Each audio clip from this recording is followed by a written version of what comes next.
সেদিনকে হঠাৎ করে গ্রাম দিকে আমাদের এসছিল খানিকগুলো ফেরিকর, ইয়াং জেনারেশনের ছেলে। তারা এসছে বোলপুর শান্তিনিকেতন থেকে, একদম 2-3 জনা এই সব ড্রেসগুলো নিয়ে ব্যবসা করতে।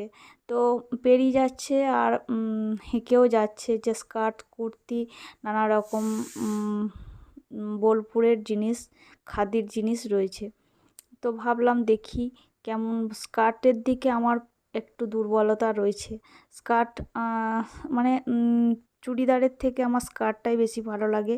তো ভাবলাম একটা নিলে হতো। তো দেখলাম যে হ্যাঁ, খুবই ভালো লাগছে। আর এটা দেখো একদম কি বলবো, কাঁথা স্টিচে কাজের মতো দেখতে লাগছে, কিন্তু কাঁথা স্টিচ না, তো ছাপটা ওরকম। আর বেশ সুতিও নয় আর লিওন কাপড়েরও নয়, দুরকম মিক্সড, কিন্তু জিনিসটা খুবই ভালো। মানে খাদির মতন লাগছে জিনিসটা। তো ভালোই লাগলো। স্কার্ট কুর্তিটা একই রকম সেট সাদার মধ্যে নিয়ে নিলাম। তো কেমন লাগছে অবশ্যই জানাবে স্কার্টগুলো। আর কুর্তিটা হাফ, মানে দুটোই একদম সেট। ওরা বললো যে এরকম সেট অবশ্য চট করে পাওয়া যায় না, তুমি পেয়েছো নিয়ে নাও।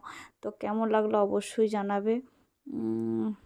আর নিয়ে এটা কি অন্য কালার নিলে ভালো হতো, না এটাই ভালো লাগছে, অবশ্যই কিন্তু কমেন্টে জানাবে। তো ধন্যবাদ, আজকের মতো ভিডিওটা